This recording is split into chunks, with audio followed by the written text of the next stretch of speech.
257th day of Ukraine's heroic resistance. My name is Natalia Starprava. We are with Mediacentru Ukraine. With us today are guests from the Kherson Oblast, where we are observing a very tense situation. I would like to give the floor to Svitlana Dumynska, head of the Department for Culture of the Kherson City Council and volunteer.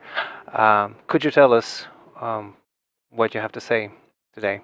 Hello. It's true, the Kherson region is still occupied, and we have to talk about what's going on. I'll start with the situation around culture and cultural artifacts and cultural valuables. You've probably heard of this, but I might give more detailed information. The first thing I wanted to talk about is that on October 13th, we found out that the director of the Kherson Philharmonic was shot in Kherson. Sorry, not director. He was main conductor of the chamber orchestra Oleh. He was shot in his home. The situation was such that people visited him at his place several times, trying to force him to cooperate. But this principled man declined these offers. The occupiers were in a big hurry to hold a concert on World Music Day. They wanted him to conduct, and they wanted to give a concert and show how wonderful life was under occupation. He continued to refuse, and so one day he did not open his apartment, and he was shot through the door. His wife and his child were present at the apartment at the time.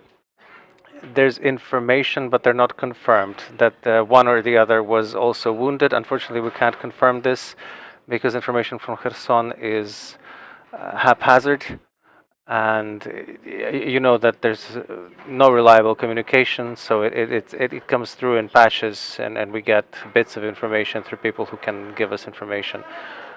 On October 23rd, on Sunday evening, the occupiers removed a bronze bust to Alexander Suvorov and to Fedor Ushakov, which had stood at the center of Kherson, in downtown Kherson.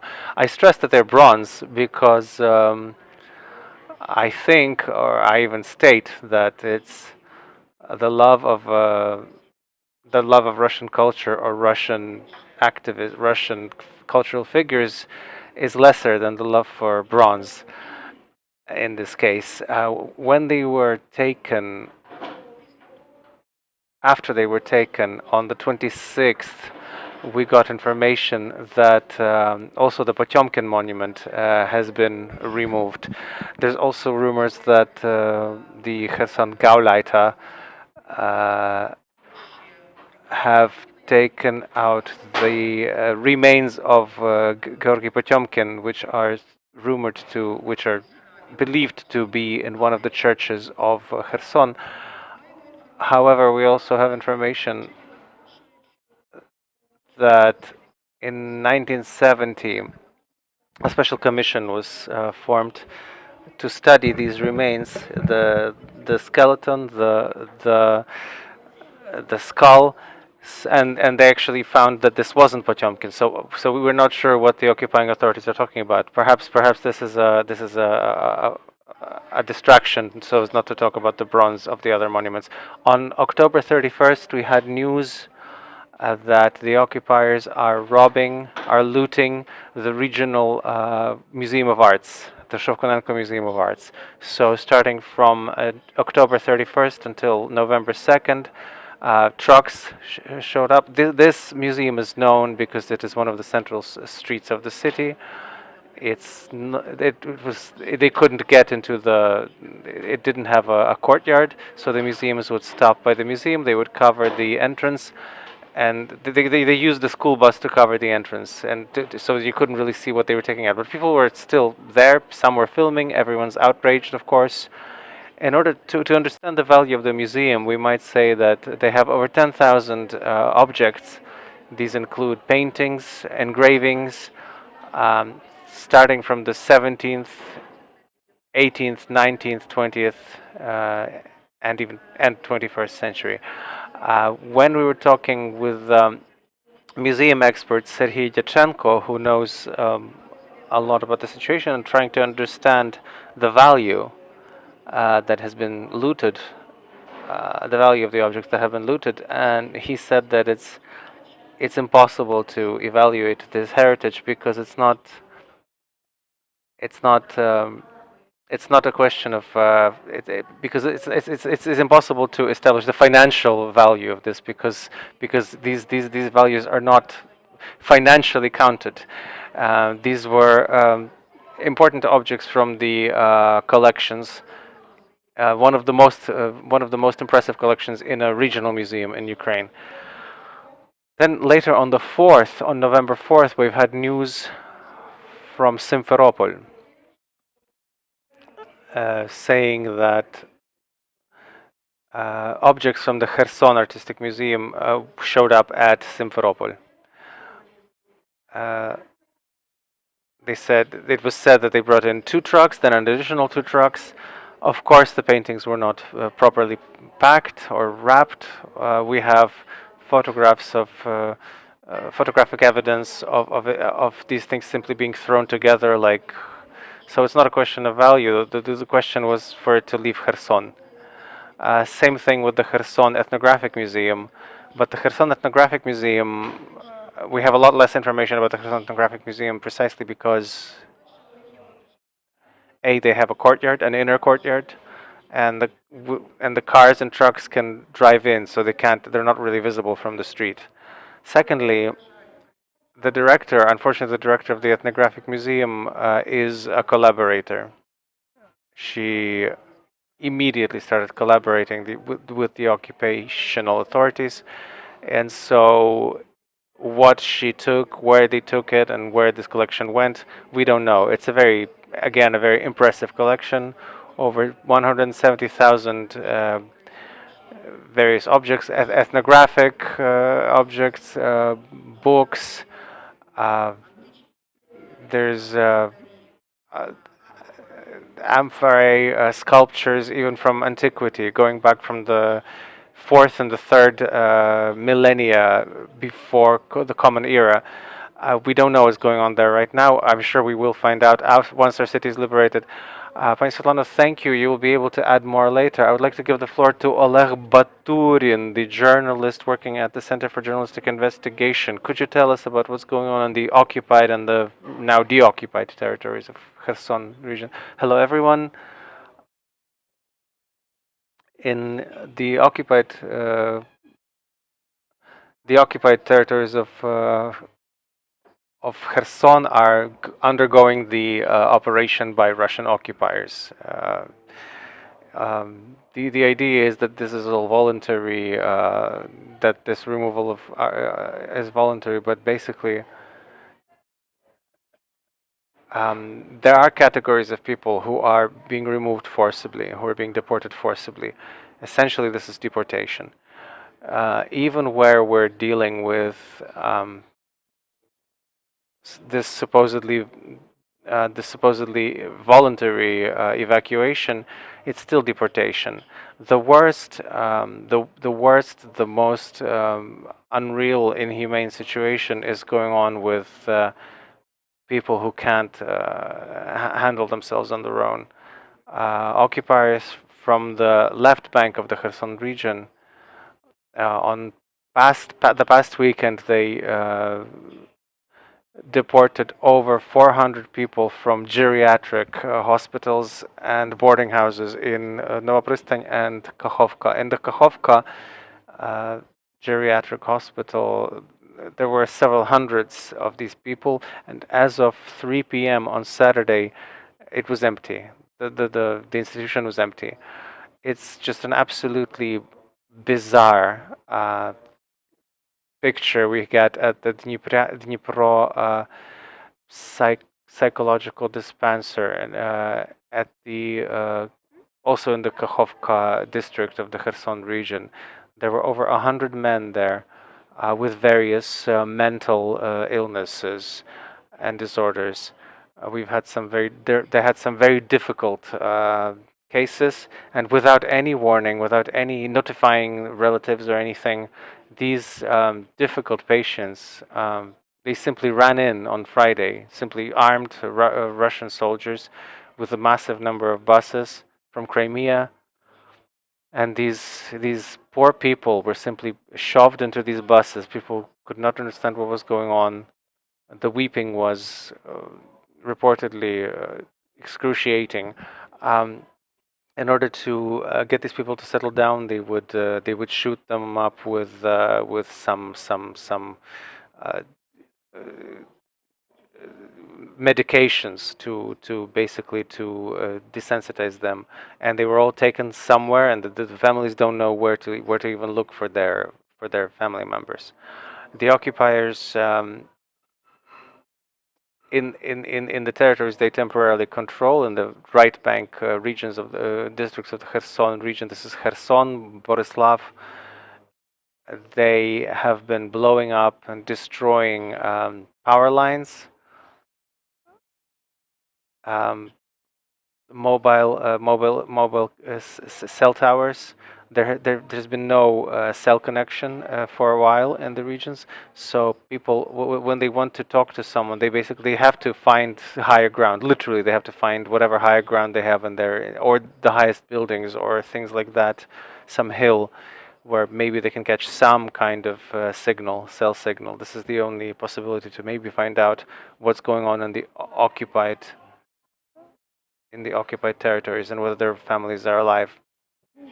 Same thing in the left bank part of the Kherson region.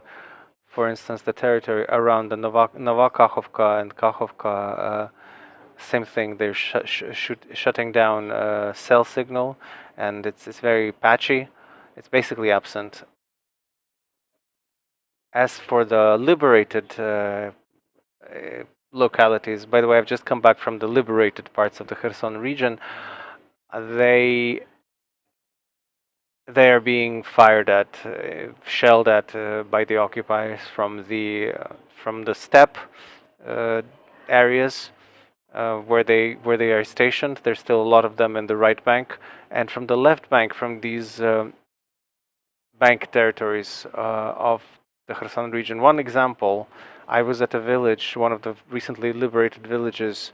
It was liberated in early October, and it basically remained unharmed by the occupation. But after liberation, the Russians started simply methodically wiping this village off the face of the earth. Could you tell us what part of the deoccupied territories of the Kherson region have been destroyed, fully or partly destroyed by occupiers from the liberated? Well, there's hardly any locality, hardly any point in the liberated territories that haven't seen some destruction, or perhaps that is seeing destruction now, or where this destruction was already undertaken during occupation, because this was the contact line, etc. Because Velika Alexandrivka, Arkhangelsk have taken a lot of damage. Vysokopilya, where I've seen Novorontsovska community. Some communities have they've gone through real hell, from what people are saying, from testimony. We're talking about torture. People have been telling things that are even I couldn't immediately understand. What they were talking about, like how it was hard to reconcile all of these inventive torture methods that the Russians came up with. Thank you very much. I would like to give the floor to main editor-in-chief of Kakhovka City, Alexander Hunko. We know that Ukrainian radio is now working again in Kherson, but prior to that, where would the Khersonites get their information? Did they have any access to information? And how were you finding out what was going on in the Kherson region? Hello, everyone. As far as information and communication were concerned, it was very difficult. It was a major problem. In the earliest months, maybe in the first 2 months, we still had both the Ukrainian cell signal, Ukrainian internet working. Then the occupiers started gradually dismantling them. They brought in their own provider from Crimea, their own internet provider from Crimea, and some of the local providers like Kakhovka.net, Rubin Plus in Nova Kakhovka, they uh, joined through that provider, but the connection was unstable, the internet was patchy, unstable, because whenever some military maneuvers, relocation were happening, all of this would simply be shut down for 2 or 3 days in order so that the local resident could not pass on information as they believed Ukrainian patriots might convey this information to the armed forces of Ukraine, and so they would simply institute this total silence, radio silence in the Kherson region. Right now there are problems, but through various social networks, we've been getting information from the people who have remained in occupied territories, and of course, information is increasingly troubling because of what my colleagues have said about mass deportations. I believe that what is happening now in the Kherson Oblast is just blatant, brazen genocide of the Ukrainian population. After the initial arrests and shootings and detentions, now we've come to deportation. The only difference with the deportation of 1944 is that back then the Crimean Tatars were loaded into freight trains. Now they're being now people are loaded into buses, but the idea is the same. To simply leave Kherson empty. Thank you. I would like to remind and add that we also have residents of Kherson and Kherson region in the room. So if anybody has anything to add or if they want to ask questions to our guests, please raise your hands and introduce yourselves. Hello, my name is Natalia Zhuzhenko. I am director of the Kherson Mayor's Office Education Board.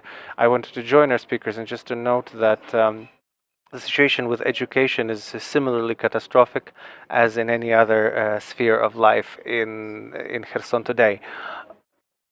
Throughout March and April, the occupiers would search schools.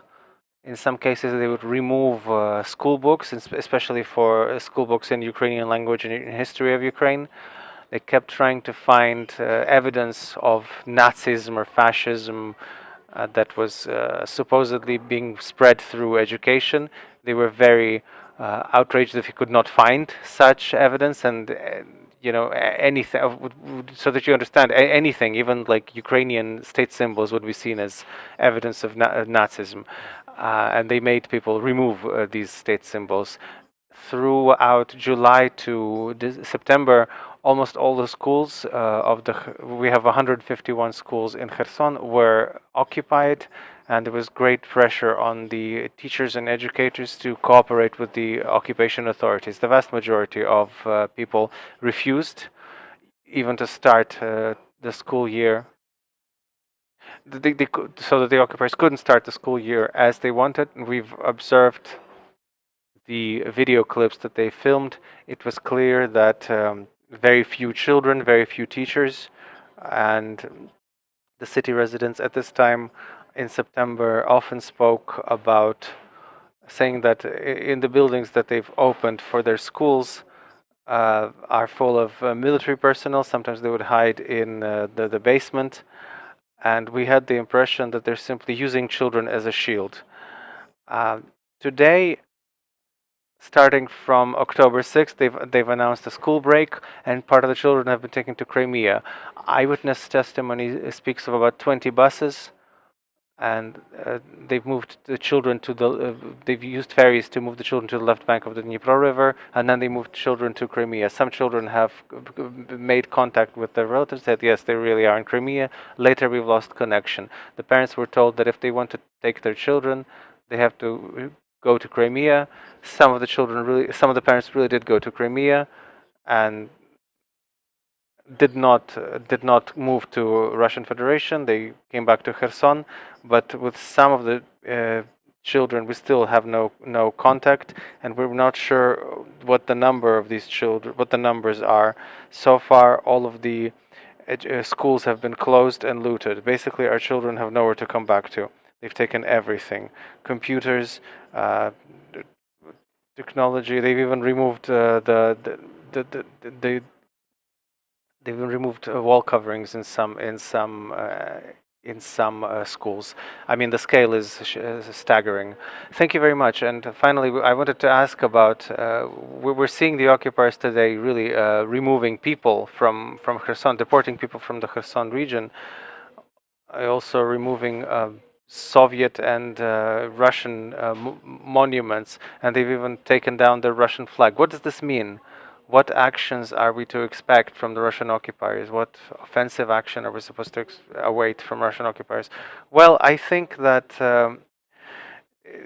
it's hard to expect anything good or honest from the occupiers. All of these maneuvers are done in order to confuse our armed forces.